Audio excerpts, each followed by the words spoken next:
Bonjour, nous allons commencer par étudier une panne courante du projet.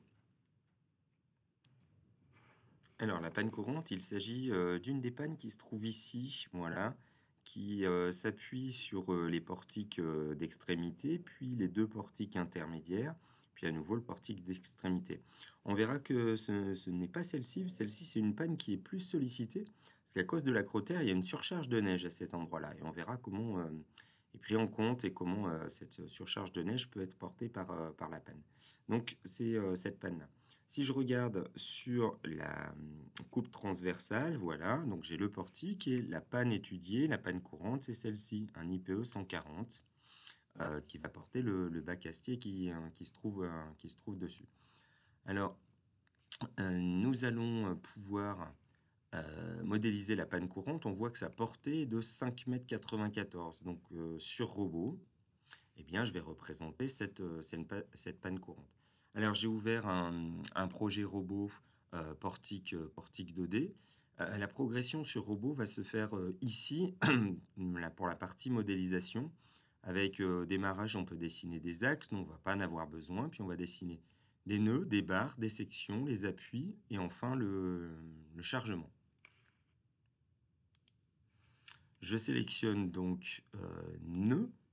Il y a plusieurs façons de saisir cela, soit graphiquement, soit à l'aide des coordonnées ici. Donc, pour les coordonnées, c'est un petit peu plus rapide.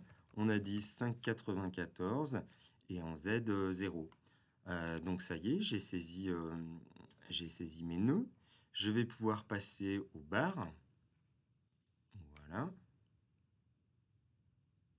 Je vais dessiner une barre 1 qui va aller depuis le nœud 1 au nœud 2, tout simplement. Sa section, je vais choisir un IPE que je vais devoir charger.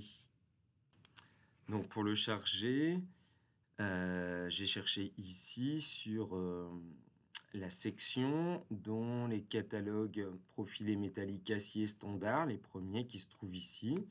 Dans le catalogue Otua, eh bien, je viens charger ici un IPE. Voilà. Et à l'intérieur, nous, c'est un IPE 140. Hop, IPE 140 que je vais ajouter.